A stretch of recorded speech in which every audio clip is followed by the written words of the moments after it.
It's nice every once in a while to come across a lighthearted comedy. Lulli is a brand new Brazilian comedy that's just arrived on Netflix. Will you be checking it out?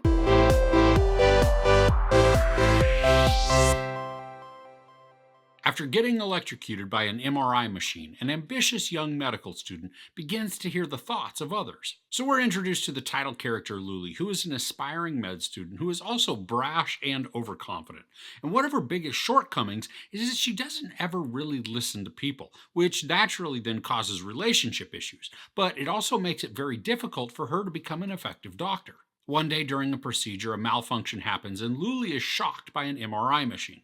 When she wakes up, she discovers that she can hear people's thoughts. Now, it's an interesting and risky premise to start off the movie framing the person who's supposed to be the protagonist in a negative light, making her pretty unlikable. But this is absolutely necessary so we can see the character progression and growth. There has to be a moment, or maybe even moments, of self reflection and realization in order to see a need for change. Luli starts off as someone we don't root for. She's quite off putting despite the persona that she tries to display.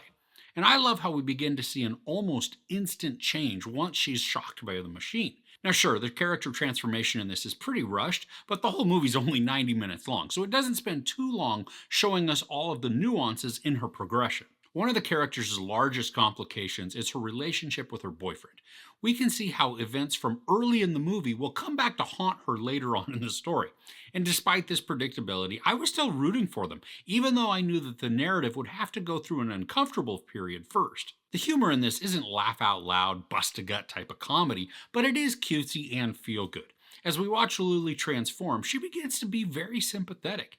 And I thought the interactions with her mom are just the most heartfelt and the most touching within the movie. Now, there's a sequence with the psychic that I would have loved to see go just for a couple more minutes. I wanted the story to really play up both sides, especially with how the scene is set up, with Luli talking with this psychic and her friends looking on. I mean, each perspective could have been exploited for some big laughs, but what we get is rushed, so there are only a few chuckles that are produced. There are some sequences with Luli's friends who know about her powers, and these are cute as well to watch, and one even attempts to use the ability for their own interests. The support and friendships that they all share, though, is really what works in this. But even within that, there is a relationship between Luli's friend Vanessa and another med student named Elena that feels very rushed for what it is. They have an antagonistic relationship for the majority of the film, and then in a quick instant, poof, all their troubles are gone. While this fits kind of with the speed of other transformations, this also felt very unearned, and I would have liked just a bit more time spent as they work out their differences to make the change in that relationship more impactful. I do admit that most of the storytelling is pretty surface level in this. The story has the opportunity to go deeper within many of the relationships, but chooses to keep it more lighthearted. Now, I am glad that when a patient is focused on, that storyline does have a tiny bit of depth to it, which then connects on an emotional and familial level. The story deals with this pretty quickly too, but it's still somewhat satisfying because the trajectory is uplifting. Now, I think had the entire story chosen to take an extra 15 or 20 minutes, some additional depth could be added to a couple of the key relationships. There's Luli's relationship with her boyfriend Diego, Diego's relationship with his father, and then the whole dynamic between the group of friends that have shared interests, desires, and then even conflicts. I mean, I didn't want this to go fully into drama mode, but to focus on some more complex conflicts would add meat to the story and make it connect even more. I mentioned that there was some predictability to the story, and really there's a lot of this that is really obvious in the story. But even with that, I didn't mind too much. I mean, the more Luli began to listen to those around her and become less self involved, I became enamored with the character, which then took away any issues that I was having with predictability. So overall, Luli is good for a casual watch when you're looking for something that's just a feel good story.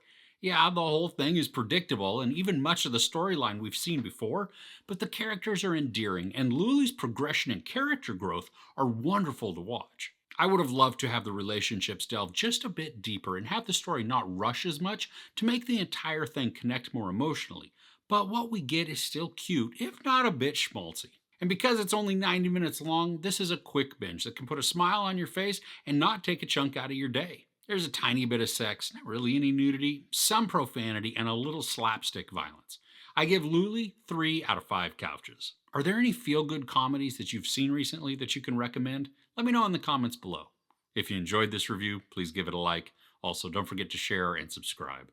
I'm Chris, This is Movies and Munchies. Thanks for couching with me.